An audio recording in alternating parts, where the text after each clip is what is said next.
Bismillahirrahmanirrahim. Assalamualaikum warahmatullahi wabarakatuh. Innal hamdalillah nahmaduhu wa nasta'inuhu wa nastaghfiruh wa na'udzu billahi min shururi anfusina wa min sayyiati a'malina may yahdihillahu fala mudhillalah wa may yudhlil fala hadiyalah. Asyhadu an la ilaha illallah wahdahu la syarikalah wa asyhadu anna Muhammadan abduhu wa rasuluh. Amma ba'du. Pada masa Kekaisaran Yunani sekitar tahun 650 Masehi, peradaban kekaisaran terpecah belah menjadi dua wilayah. Pembagian wilayah tersebut meliputi Romawi Barat, yang merupakan kerajaan Romawi dengan penganut Kristen Katolik, dan Romawi Timur dengan penganut Kristen Ortodoks, yang bermasyarakatkan sebagai masyarakat Yunani dan beribukotakan pada kota Konstantinopel. Pada penjelasan sejarahnya, kota Konstantinopel merupakan kota yang sangat indah dan mewah. Banyaknya tempat peribadatan dan peradaban yang telah maju pada kota tersebut telah berhasil ditaklukkan oleh seorang pemuda muslim berusia 21 tahun dengan nama Muhammad Al-Fatih.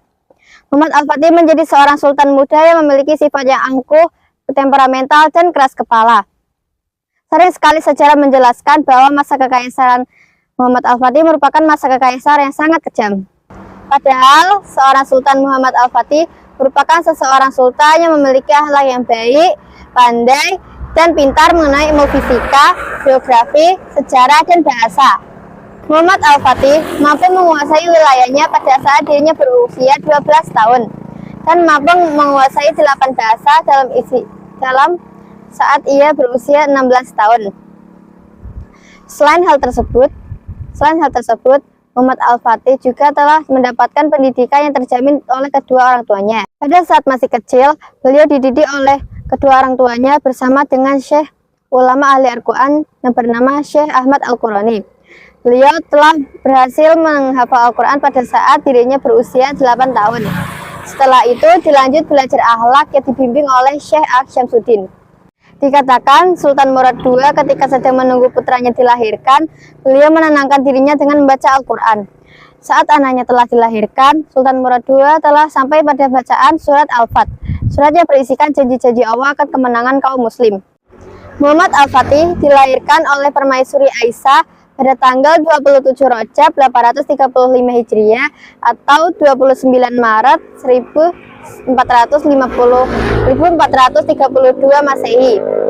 Setelah 8 tahun pengabdian oleh ayahnya, Muhammad Al-Fatih diangkat menjadi khalifah atau sultan ketujuh dari para silsilah sultan para dinasti Utsmani. Secara singkat, Muhammad Al-Fatih telah menjadi gubernur Armasya sejak saat dirinya berusia 6 tahun.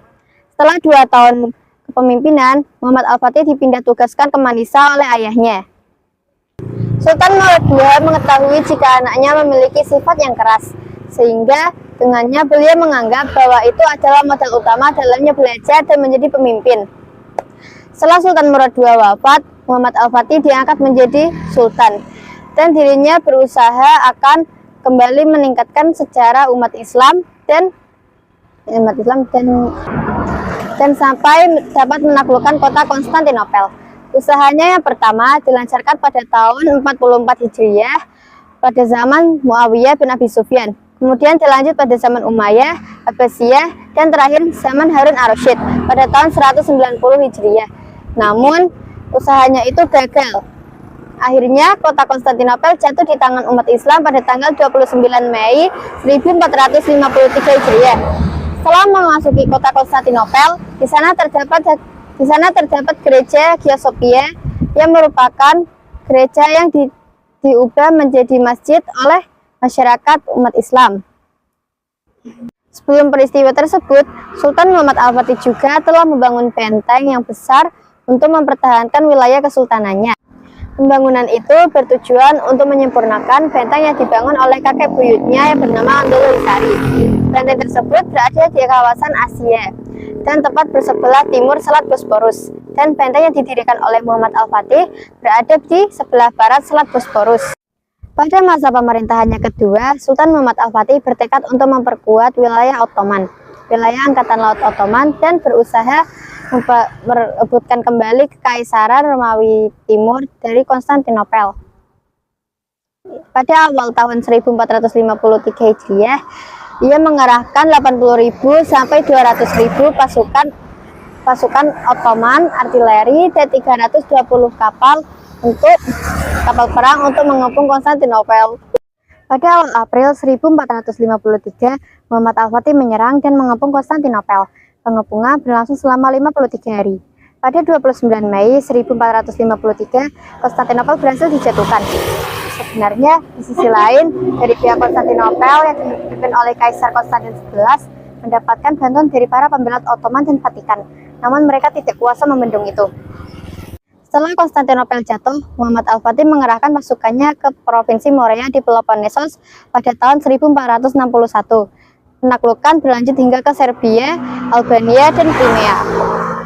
Pada awal tahun 887 Hijriah atau 1481 Masehi, Sultan Muhammad Al-Fatih berangkat menuju Asia Kecil. Di sana, di wilayah Askadar telah dipersiapkan pasukannya cukup besar. Sultan Muhammad Al-Fatih sebelum menuju ke Askadar, dari Istanbul menuju Asia, ia telah menderita penyakit panas. Namun beliau tidak menghiraukan itu, karena kecintaannya kepada jihad di jalan Allah begitu besar.